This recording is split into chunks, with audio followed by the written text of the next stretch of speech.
Alrighty, if it's time to mow the grass this weekend, don't be surprised if your mower doesn't start.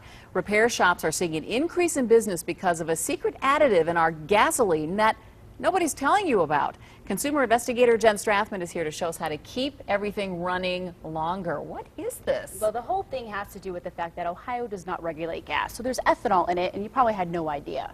So there are some things you can do to make sure that that ethanol doesn't cause long-term problems with your chainsaws, generators, and lawnmowers. It wouldn't start. It wouldn't even turn over. It's cheaper to just start buying new equipment. It just gave a little cough and then stopped. Now that you're ready to start your mowers and chainsaws, you may find your machines don't start, and it's because of a little-known problem with the gas you put in your equipment. Well, what'll happen is the fuel mix, in this case, will absorb moisture. Scott Gordon is the service manager with Chagrin Pet, Garden, and Outdoor Power Equipment. He says so many customers are experiencing this problem, the shop posted signs warning consumers. Everybody's finding, well, I used to be able to leave the gas in my equipment and it didn't have a problem. How come it does now? And then we have to explain about the ethanol in the fuel and how it's attacking the carburetors. And absolutely none of the manufacturers cover fuel-related problems. Most gasoline is now made with up to 10% ethanol. Ohio does not require stations post that information at the gas pump.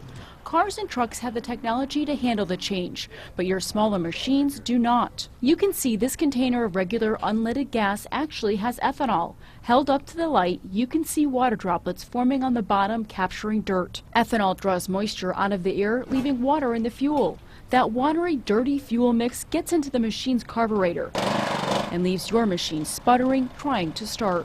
It can turn into a major repair relatively quick. In just 2 months, gas can cause big problems with your machine. The repair is so costly, some consumers are throwing their equipment in the trash. If it doesn't work, then you go and buy another one. You know, that's sad, but that's the case. But it doesn't have to be the case. We told Judy what she needs to keep her equipment lasting longer. Add a stabilizer recommended by the manufacturer or buy a specialized fuel like Moto Mix. It's a new product on the market and other ethanol-free options are expected soon. And if it's going to be a while before you use your equipment again, drain all the fuel by letting the engine run dry. Even a few drops of fuel left in the fuel system will absorb moisture and cause corrosion.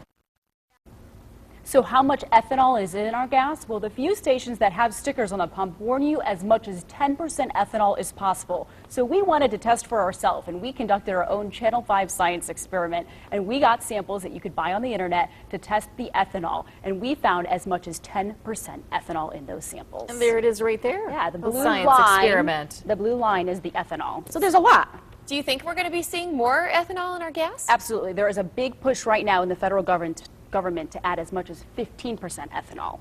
Wow.